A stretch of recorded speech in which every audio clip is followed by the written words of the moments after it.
بسم اللہ الرحمن الرحیم۔ خبر نامہ، اہم عالمی خبروں کا خلاصہ۔ دنیا کے بعض حصوں میں رمضان المبارک سن 1445 ہجری کا چاند 10 مارچ جبکہ دیگر ممالک میں 11 مارچ کی شام کو دیکھا گیا، اور اس طرح رمضان المبارک کا مقدس مہینہ ایک مرتبہ پھر ہماری زندگیوں میں آیا۔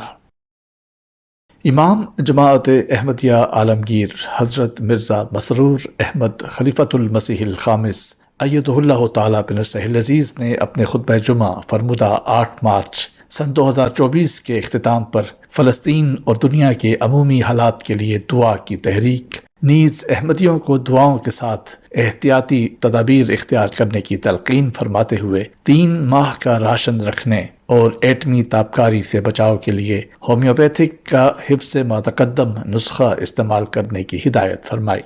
تفصیل کے لیے ملاحظہ فرمائیں الفضل انٹرنیشنل 11 مارچ سن 2024۔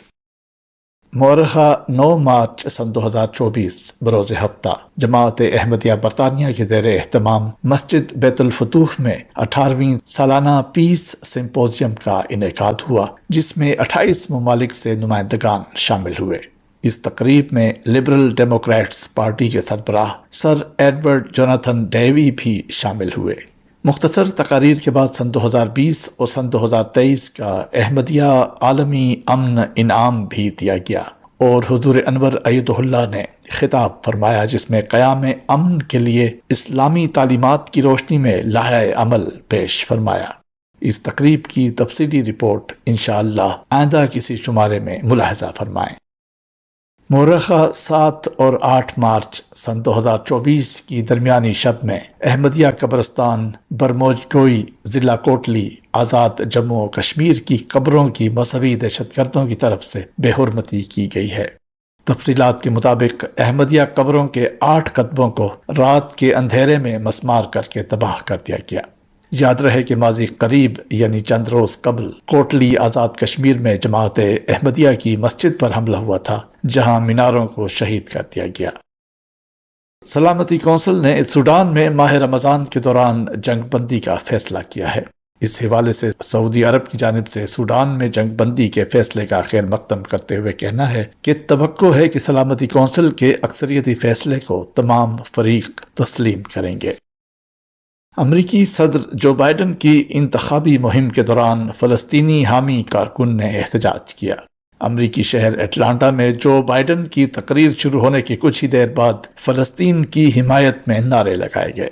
فلسطین کے حامی کارکن نے نعرے لگائے کہ صدر جو بائیڈن تم ایک آمر ہو، فلسطین میں نسل کشی ہو رہی ہے۔ احتجاج کرنے والے شخص نے چیخ کر کہا کہ تم کیا کرنے جا رہے ہو، ہزاروں فلسطینی جان سے ہاتھ دھو بیٹھے ہیں۔ پاکستان میں پیپلز پارٹی کے شریک چیئرمین آصف علی زرداری نے الیکٹرل کالج کے 411 ووٹ حاصل کر کے صدارتی انتخاب جیت لیا ہے، اور یوں وہ دوسری بار صدر کا عہدہ سنبھالنے والے پہلے سویلین صدر بن گئے ہیں۔ ان کے مد مقابل پی ٹی آئی اور سنی اتحاد کونسل کے حمایت یافتہ صدارتی امیدوار محمود خان اچکزئی کو 181 ووٹ مل پائے، جبکہ 9 ووٹ مسترد کر دیے گئے۔ زرداری سندھ سے منتخب ہونے والے مسلسل 5ویں صدر بھی ہیں۔ جماعت اسلامی اور جے یو آئی نے صدارتی انتخاب کا بائیکاٹ کیا تھا۔ سویڈن نیٹو کا نیا ممبر ملک بن گیا، اور اب نیٹو کے رکن ممالک کی تعداد 32 ہو گئی ہے۔ اس حوالے سے سویڈن کے وزیر اعظم نے شمالی بحر اوقیانوس کے معاہدے سے الحاق کی اپنی دستاویز واشنگٹن ڈی سی میں ریاستہائے متحدہ امریکہ کی حکومت کے پاس جمع کروائی۔ نیٹو کے سیکریٹری جنرل جینس اسٹولٹنبرگ نے کہا کہ یہ ایک تاریخی دن ہے۔ نیٹو کی پالیسیوں اور فیصلوں کی تشکیل میں مساوی موقف کے ساتھ سویڈن اب نیٹو کی میز پر صحیح جگہ لے گا۔ 200 سال سے زائد غیر جانبدار رہنے کے بعد سویڈن اب آرٹیکل 5 کے تحت فراہم کردہ تحفظ سے لطف اندوز ہو رہا ہے، جو اتحادیوں کی آزادی اور سلامتی کی حتمی ضمانت ہے۔ سویڈن اپنے ساتھ قابل مسلح افواج اور فرسٹ کلاس دفاعی صنعت لایا ہے۔ انڈونیشیا کے جزیرے سماٹرا میں شدید بارشوں نے تباہی مچا دی۔ اب تک سیلاب اور لینڈ سلائڈنگ سے ہلاک افراد کی تعداد 19 ہو گئی ہے، جبکہ 7 افراد لاپتہ ہیں۔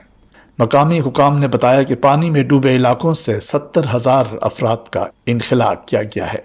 جمعرات سے جاری بارشوں کے باعث 700 گھر، 280 ایکڑ زرعی زمین، کئی پل اور سکول تباہ ہو گئے ہیں۔ اقوام متحدہ کے سیکریٹری جنرل انتونیو گوتریس نے کہا ہے کہ خواتین کے لیے قانونی مساوات میں صدیوں کا وقت لگ سکتا ہے، کیونکہ صنفی مساوات کی لڑائی وسیع پیمانے پر امتیازی سلوک اور انسانی حقوق کی سنگین خلاف ورزیوں کے خلاف ایک مشکل جدوجہد بن جاتی ہے۔ انتونیو گوتریس نے 8 مارچ کو خواتین کے عالمی دن کے موقع پر کہا کہ خواتین کے لیے قانونی مساوات میں 300 سال لگ سکتے ہیں، کیونکہ جب خواتین کے حقوق کی بات کی جاتی ہے تو اس کے خلاف پرتشدد رد عمل بڑھتا ہے۔ جنسی بنیاد پر تشدد کی وبا جاری ہے اور صنفی بنیاد پر تنخواہ میں کم از کم 20% کا فرق ہے۔ خواتین کی سیاست میں نمائندگی نہ ہونے کے برابر ہے۔ انہوں نے نشاندہی کی کہ گزشتہ سال سوڈان میں عصمت دری اور انسانی اسمگلنگ کے واقعات سامنے آئے ہیں، اور غزہ میں اسرائیل اور حماس کے درمیان لڑائی کا شکار ہونے والے فلسطینیوں میں خواتین اور بچوں کی اکثریت ہے۔ غزہ میں محکمہ صحت کے مطابق اسرائیلی بمباری میں شہادتوں کی تعداد 30,000 سے تجاوز کر گئی ہے، جن میں زیادہ تر خواتین اور بچے شامل ہیں۔ روزنامہ الفضل انٹرنیشنل، منگل 12 مارچ سن 2024، صفحہ 8۔